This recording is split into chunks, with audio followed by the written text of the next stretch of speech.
When the foundations of life are undermined, what can a righteous person do? Psalm 11:3. What we believe about the world around us shapes everything about our lives. I've shared this with you many times in these devotionals. What you believe determines your behavior. Your behavior then determines what you become, and that has a direct effect on the direction of your life. The same is true of a country or the world. They are largely shaped by the values we believe. The problem is we've bought into these three very destructive philosophies that have replaced truth in our lives. Number 1, individualism. We buy into the lie that we're the only standard for our lives.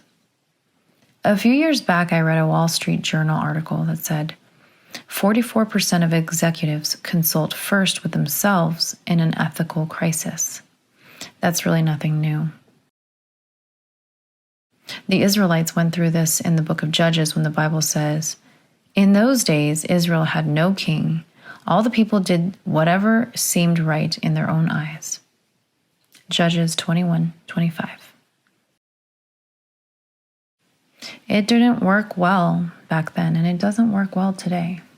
2, secularism. You can summarize this in 3 words. God is unnecessary. In the past half-century, we have been systematically removing God from all areas of our lives, from schools to the government to the media. We've basically relegated God to Sunday mornings, if we even consider him then. 3, relativism. That's when we're told that there is no absolutes. What's true for you may not be true for me. It's a great way to live if you don't want any guilt. If you don't measure up to God's standard, you just change the standard. It's both illogical and irrational, but it's highly prevalent in our world today. Don't be conned by individualism, which is the love for yourself, secularism, God is unnecessary, or relativism, there is no absolutes. The consequences as in a society and for us as individuals for falling for these cons is staggering. Without a commitment to truth and a commitment to the authority of God, our culture is crumbling.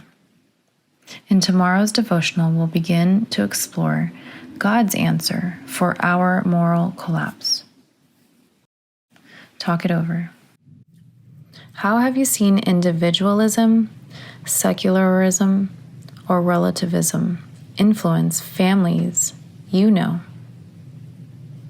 How do you think our society's lack of commitment to the authority of God has influenced our moral decline? What are some of the consequences of this moral decline that are evident in our culture?